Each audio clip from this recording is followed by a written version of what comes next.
Ndawe thokozani awusheni ripirile minjhani hayi na hi pfukile ntombi yolwandle insisa kamahlaba muzikhali ezingalingana zamaxhego.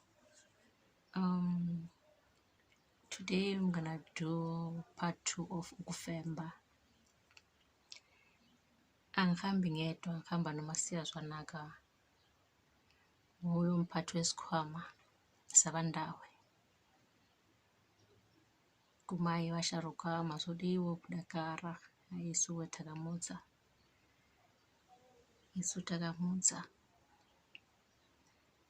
Ukufemba is, as I said from the beginning, is diagnosis and treatment. Lapho ke uzabe kusebenza idlozi lomndawe.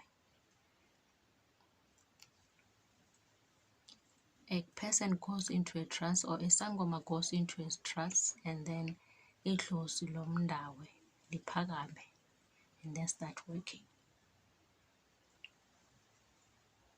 The purpose of Ukufemba is to diagnose and treat. All right. So where does it start?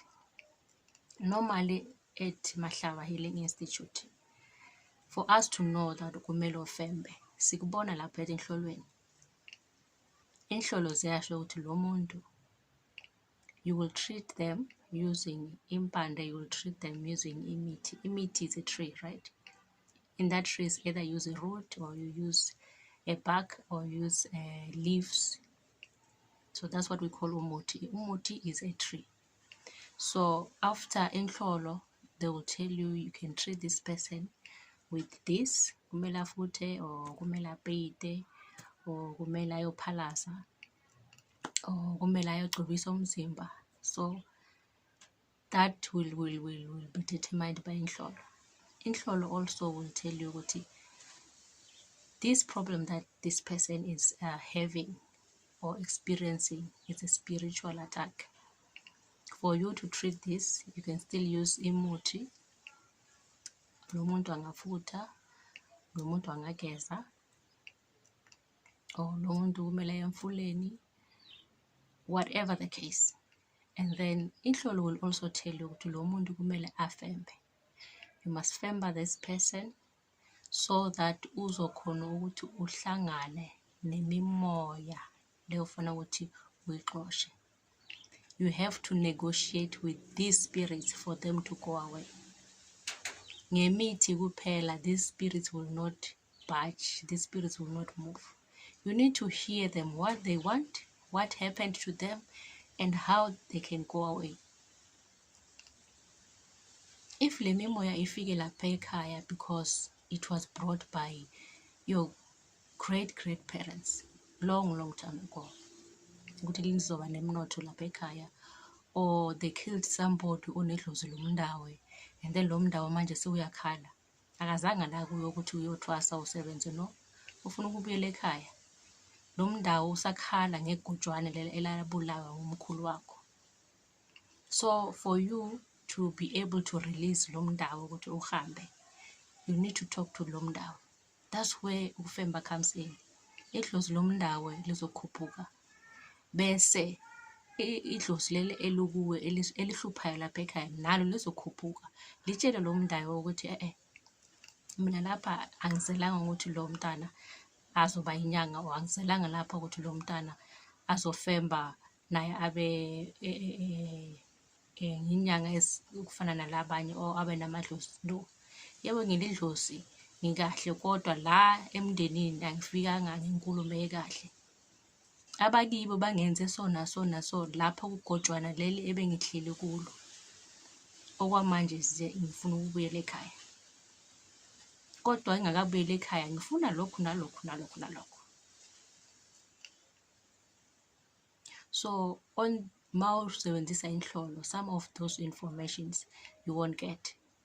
You will get that kunomndawo okhalaya la, kunomndawo okhona kodwa akafikanga la ukuzosebenza nawo, kunomndawo onesikhalo.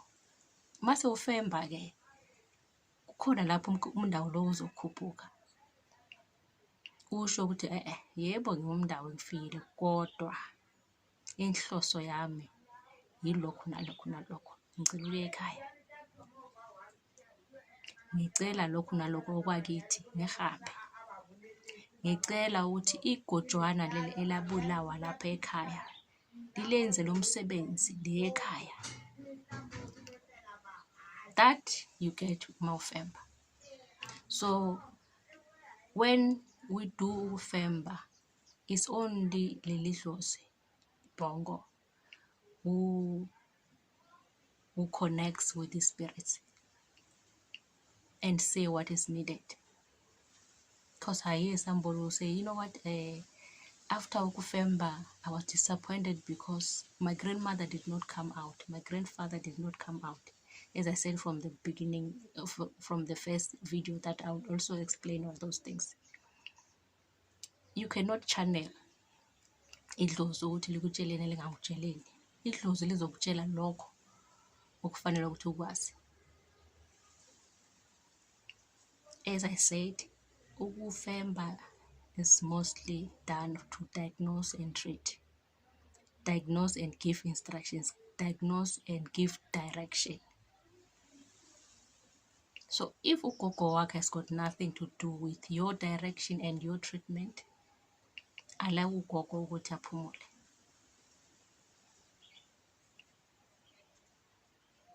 Another thing, there's somebody who once said, Gogo, I don't want you ukuthi ungichecke ngenhlolo, ngifuna ukufika nje ungifembe.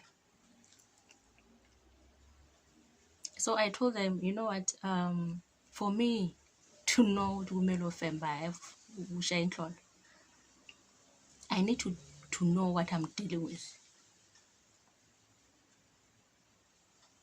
When I say I need to know what I'm dealing with, ugogo once told me, I'm talking about the old people. She's still alive in Ukufemba namanje. She started when I was not even born yet. Ukuthi as uyinyanga usasemncane and you feel ukuthi idlosile nawe, you end up making mistakes, uphaphe. Ungene nemizi engangenwayo, uzoshaha. You will burn. Angikhulumi ngento simple things where wafika ufembe umuntu and then you are done and then no. Some people carry heavy stuff. Some people carry heavy stuff. Some people carry otokoloshi, abatough, abanzima kabi. So when you go in there, you must go with your A game. Know what when I go there, kumele I must fast. Go into have serious fasting. Uziqinise wena nyanga.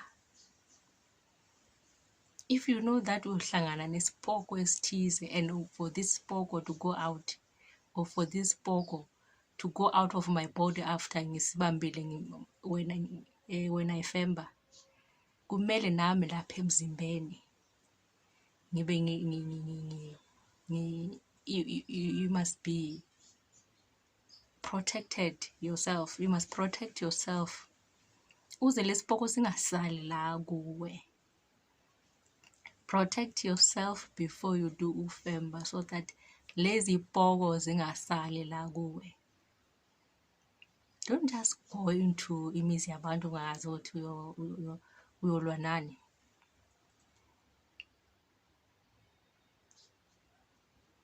No, ugogo once told me ukuthi kahle kahle umngani wakhe wasitshela le story wesigodusa ithwaza. But yey ngena womunye umuzi mangingena esikhwama sami senhlolo sasha umlilo, umntundu washa, and I was supposed to go there ngiyofemba. Uyosebenza ngani nyanga? Ama-utensils ashile. Yabona. So mase kunjalo bangitshela labo umndeni ukuthi hey, ziningi inyanga ezangena la, kodwa lo mlilo ulokhu ushisa. So sabe ukutshela ukuthi uyohlangabetana nani ngoba besikwazi ukuthi maybe nawo uzohala ukuthi angeni lapho. So sizwile ukuthi hayi kunenyanga ethize efembayo, sethi hayi awuthi usukulanda. So after lo mngani wakhe ubonile lo mlilo ukuthi siyabuya la, baphuma-ke bahamba, and then they prepared thoroughly, they prepared properly. Bazi-check-a inhlolo zawo ukuthi bayolwa nani le bayakhona. Uma bafika le, they did what they did, and then umlilo wacisha, sahamba lesa sibuko. Abantu bathwele, wena nyanga ofembayo ungangeni emizini yabantu ungazi ukuthi uzivikela kanjani, uzosala nento zabantu. Abantu bakhathele la ngaphandle, so abaningi abafuna ukufemba bangahlolwanga. Ikhona indaba, ikhona indaba. So because siphiwe, and besides inhlolo, you can sense a person mangena, noma ukhuluma naye ngefoni or WhatsApp or whatever, you can sense a person khona ushaya amanzi la. And some will say angifuna ukuhlolwa, ngifuna ukufemba straight, because there are those who are claiming ukuthi bayakhona ukufemba bangakhona ukufemba. Uyibone nje into ukuthi la kudlalwe ngami. Yabona, so let us do right as itinyanga. If you know ukuthi unomdawo ofembayo, make sure you are prepared. And for the patients, make sure that you open up your heart. Allow the process to unfold the way it's supposed to be. If you are not happy, by all means, go and ask for a second opinion. And I advise people to, before your hlola or before your especially ukufemba, khuluma namadlozi akini. Ogogo namba umkhulu ngiyasuka ngiyaka masiyazwanaka ngiyofemba. Niyavuma yini ukuthi ngiye lapha ekhaya, ngizophola yini? Ngizoluthola yini uncedo uma ngiyefika lapha? Ask opinions from other people. Uma ngifika lapha ngizoba right now. Listen to your conscience when to talk to a inyanga or talk to a person. Nezinye indawo uma ungena uyazizwa ukuthi lapha ngizohamba kahle. Kunezinye indawo uma ungena So my advice to abelaphi, mawufemba, protect yourself, prepare yourself. Don't be put in a corner. Client uzofa sikungcwabe. Uma unedlozi elivuke kahle, uma ufemba idlozi lakho livuke kahle and connect, uzozidonsa izinto. Mawuceda lapho usogula. Mangathi uceda ukufemba wena you are active and nothing happens, about kodwa uthi ubambe ipoko, hayi usho too strong. Mawuceda ufemba uyazizwa nawe uthi for the whole week you're not normal. That's how dangerous ukufemba is.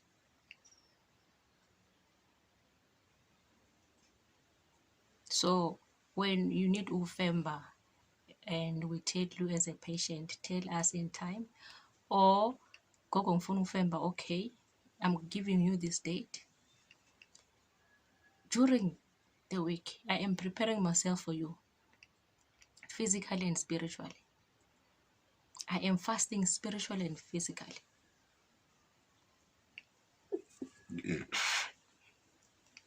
So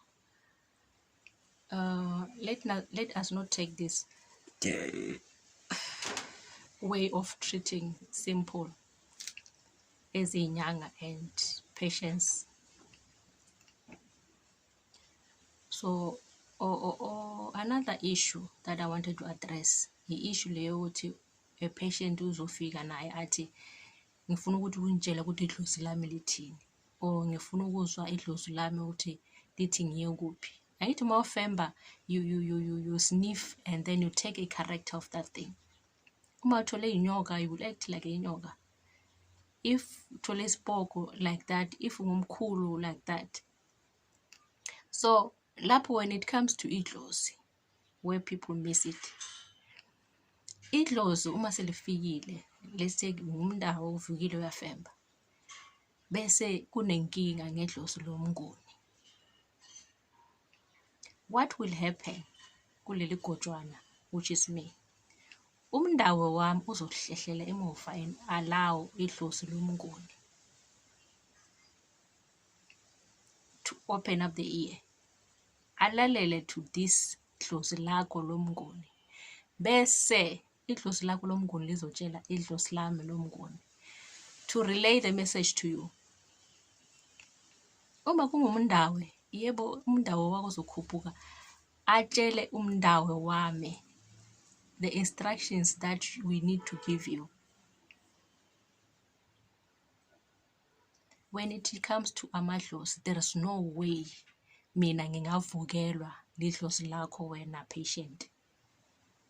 There is no way umahlala entabeni angavuka la kimi. It's only umahlabezulu ongavuka la kimi.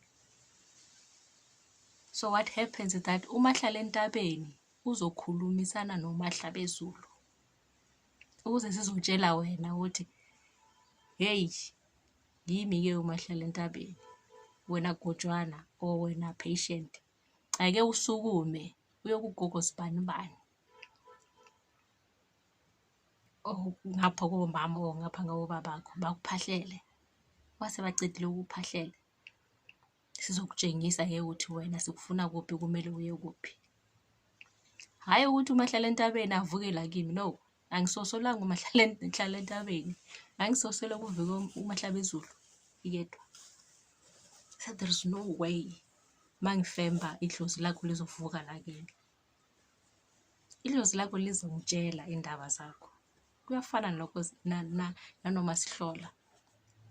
Uzakwazi ukubamba idlozi lakho silutshela ukuthi unodlozi lomndawo, unodlozi lomnguni, udlozi lakho lomnguni licela lokhu nalokho, elomndawo nalo licela lokhu nalokho.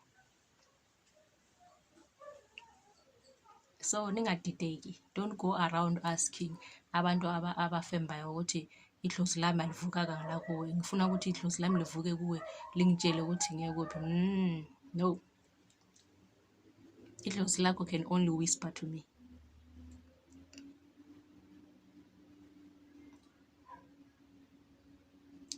Angazi ukuthi niyangizwisisa lapho na. So we sometimes we allow ourselves to be robbed, or sometimes we rob ourselves because we are expecting things that doesn't exist. You see, this spiritual world it's a complex world, and I can't say ukuthi I know it all, and I can't say Uzbanban is doing it the wrong way. I am the one who's doing it the right way. No, idlozi lami nalo munye awafani. The way I communicate with amadlozi wami and the way wena communicate ngakhona namadlozi akho ngeke kufane. There are those who are gifted mainly to communicate namathongo, the ones that have passed on.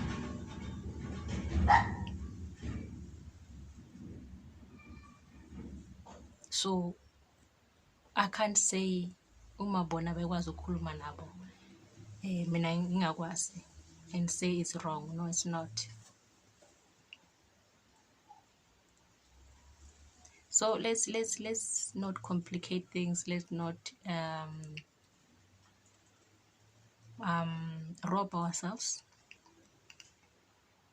Let's not go out looking for things that doesn't exist. You know, the best thing that we can do for ourselves really is to have a listening ear, listening skills. Listen with the ears, understand with your heart. Then things will be better. So, Wamahlaba Healing Institute, uma ufuna ufemba, Siyawuhlola uqala. If there's no need yokuthi ufembe, we tell you right. You know what? There's nothing that needs to be done here ngokufemba. We are not going to femba because there's nothing that we're gonna get. But if you insist, we're gonna tell you what we can give you other contacts so that you can do that. But if you insist, still sizofika. Base sifikile indawo uzovuka. If we don't get anything, don't blame us and say I was Ukufemba. Doesn't work like that. We diagnose first. Then we give you a direction on where you need to go, how things are going to be done. Asichazi ngokuthatha imali yakho nje. Sithi sifuna ukufemba. But when you insist, we will come. And then if we find something, yes, good shot. If we don't find anything, don't kill us. There was nothing to be found.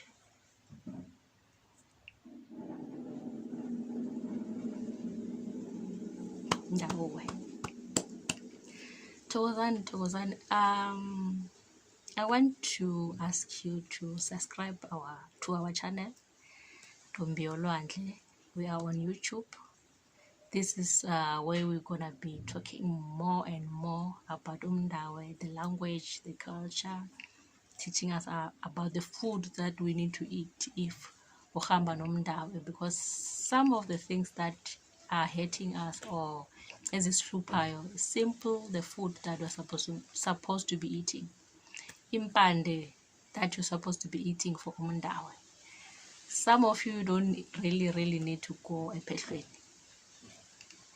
to fix umdawe. I repeat, some of you really don't need to go ephehlweni to fix umdawe. But some of you, yes, you really need to go. That's why kumele sihlole uqala, or we listen to the spirit guides to tell us exactly what's going on with you before we can treat you.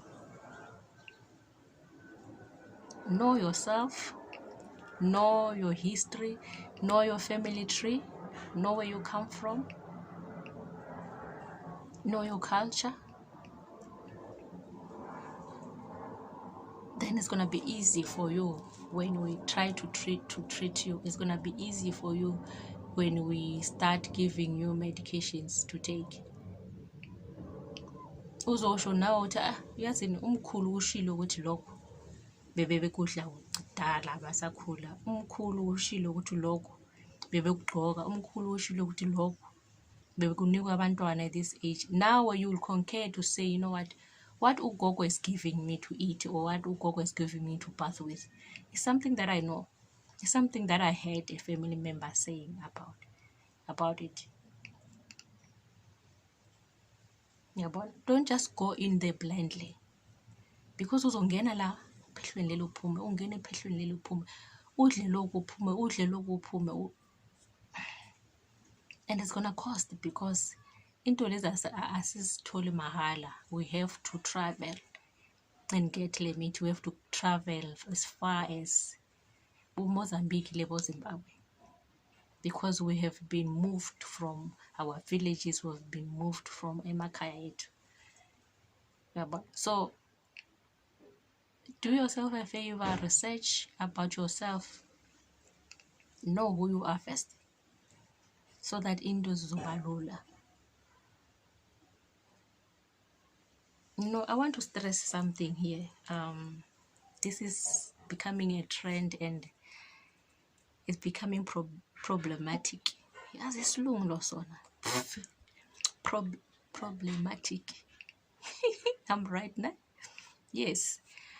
Uyamhlola umuntu nawo angithi mase uqedile umhlola kunomkhulu wakhe ogogo. Umkhulu ugogo washona kudala akabuyiswanga ekhaya.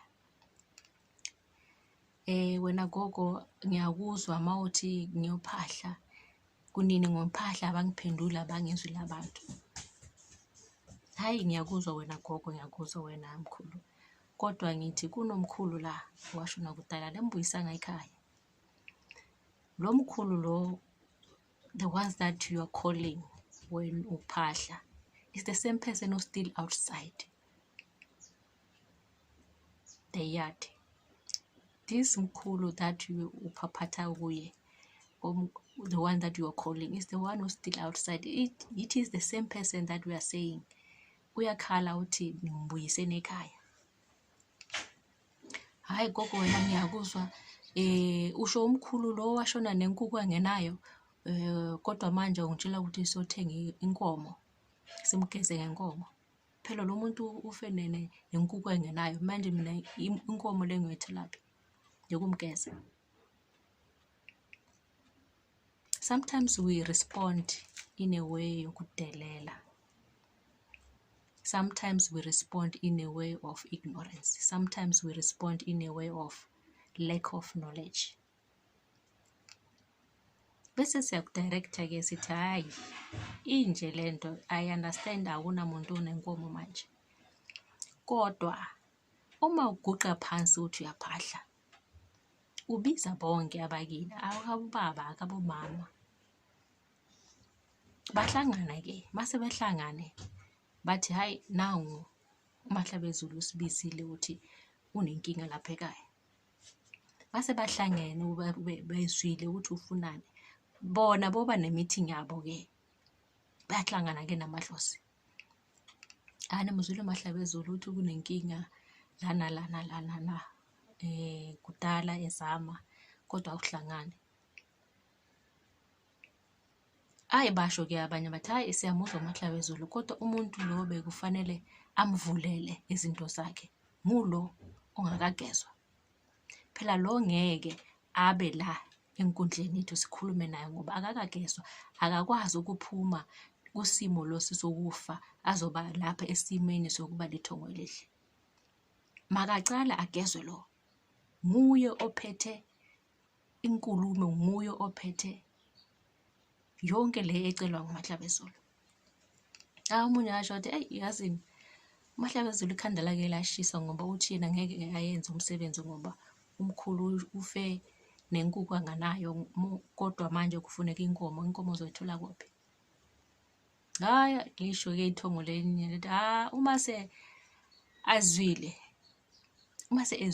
ubuhlungu sizomlalela. Okwamanje abamkhiphe lo esimeni sokufa azoba lithongo lihle. Mase elithongo lelihle siyothuma yena ke lo ukuthi avule izinhlanhla zalo ocelayo uMahlabezulu. Ihamba kanjalo ke le ndaba. Ungakhohlwa ukuthi nawe usasa uzofa mntanethongo. Lo mzimba uzoshiya ube esimeni somoya. Mawuse le esimeni somoya, nawe uzoyikhalela le nkomo le, and nawe uzohamba ungenayo le nkomo. But because into zomoya doesn't end with amathongo kuphela, uhlanganwa namadlozi. Amadlozi are the end of this game. They are the ones who will give us direction to say for izinto zalapha ekhaya ukuthi zilunge akuhlatshwe inkomo. Bese bayathuma ke lo mkhulu. Ngithi bayakwazi ukuthi umkhulu uyamazi, uzomlalela kangcono because bona ezimadlozi awukwazi ukubalalela or awubayezwa ngoba you don't connect. You don't know how to connect with la madlozi. Bathume uMahlabezulu inyanga ukuthi izokutshela ukuthi hayi kubo bathi ugeza umkhulu. Ubona uthi cha, umkhulu ufe engenayo nenkukhu, inkomo mina ngiyotholaphi? Ushone ke nawe sewusesimeni somoya. Abazukulu nabo bayahlupheka. So kusho ukuthi wena ufuna ukuyethula le phambili. So please let's try to be people who listen, people who take instructions, people who are willing to learn. When we give instructions, it's not because sifuna ukulimaza but because sifuna ukuthi into zakho zihambe kahle. Ndawo share.